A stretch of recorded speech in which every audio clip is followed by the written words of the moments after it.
रोक नहीं सकते, जो रास्ते में आएगा बह जाएगा। आर यू कॉमेडी में? अदलिया मजबूत होगी, मुल्क मजबूत होगा। फौज भी मेरी, मुल्क भी मेरा। तहरीक इंसाफ का एक और सॉफ्टवेयर अपडेट। बड़ी बड़ी बातें करने वाले सफाइयां देने पर उतर आए। वो मुहावरा है ना कि पहले तोलो फिर बोलो। खातून जज को धमकाने का सोच भी नहीं सकते, अदारों को तोड़ने का सोच भी नहीं सकते। इमरान खान साहब ने अपना ये जवाब अदालत में जमा करवा दिया।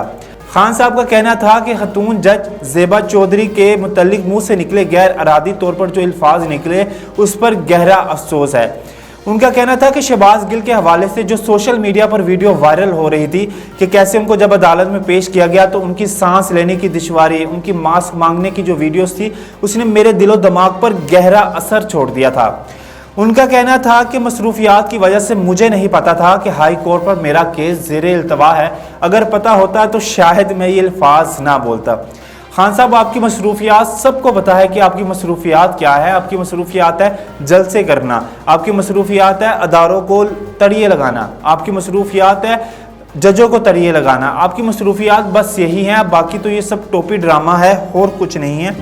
सलाब मुतासरीन को छोड़ के आप जलसे कर रहे हैं, आपकी मसरूफियात ये हैं। अदालत ने भी आपके जवाब को गैर तसल्ली बख्श करार दे दिया है, यानी कि वो आपकी जो जवाब है उससे मुतमिन नहीं है। अता तारर का कहना है कि पाक फौज के खिलाफ बयान देने की वजह से आपके जलसों में लोग आना बंद हो गए हैं। जो सबको पता है कि जो आपका पेशावर जलसा है वो नाकाम हो गया, आप स्टेडियम भरने में नाकाम रहे।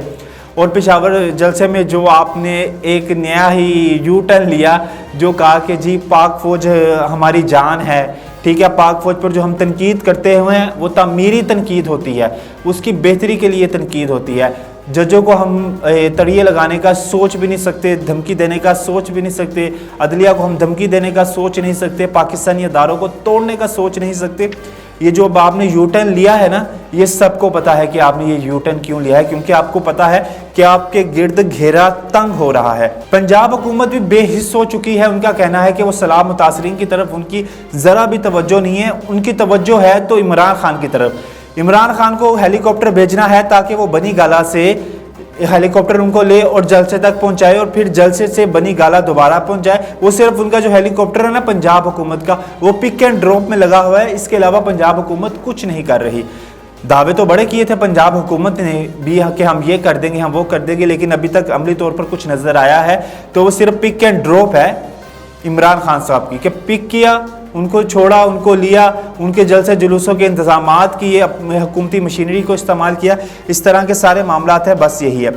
खान साहब के जलसे में सिर्फ इंजॉय करो, सेल्फियाँ लो, हल्ला गुला करो, ठीक है, शोर शराबा करो, बस। इसके अलावा कुछ नहीं। तकरीर कोई नहीं सुनता, एक जैसे जुमले कौन सुनेगा, एक जैसी बातें कौन सुनेगा। किसमें इतनी हिम्मत है? कौम यूथ में भी हिम्मत नहीं है, वो सिर्फ इंजॉय करने जाती है कि बस चलो जी सेल्फी ले लेंगे, कोई हल्ला गुल्ला कर लेंगे, कोई हंसी मजाक कर लेंगे, इस तरह के ही मामलात हैं। अदालत ने तो इनके जवाब को गैर तसल्ली बख्श करार दे दिया है, क्योंकि ये खान साहब अभी भी अपनी उस बात उस चीज़ से निकल नहीं पा रहे कि मेरे साथ हजूम है तो मैं जो मर्जी करूं, मेरे साथ हजूम है तो मैं तड़िए लगाता फिरूं। लेकिन नहीं, इदारे अपना काम करेंगे। आपके गिर्द घेरा तंग हो रहा है। सदर आरिफ अलवी ने आपके जवाब से, आपके बयान से लाताल्लुकी कर दी। फवाद चौधरी ने कहा कि जी आप ऐसे बयान को ले रहे हैं, उन्होंने ऐसे कहा ही नहीं, उन्होंने वैसे कहा ही नहीं, उन्होंने क्या आपने खुद से यू टर्न ले लिया पेशावर जलसे में। लेकिन आपकी उस तकरीर को भी देखा जाएगा और आपके इस यू टर्न को भी देखा जाएगा। इन दोनों चीज़ों को देखकर आपके खिलाफ कार्रवाई होगी। जो भी अदारे करेंगे, अदालत जो भी कार्रवाई करेगी वो कार्रवाई आपके खिलाफ होगी। और अब देखते हैं कि अगले जलसे में आप क्या यू टर्न लेते हैं। अब अगले जलसे का सबको इंतज़ार है। तब तक के लिए आप हमें इजाज़त दें। खुदा हाफिज़।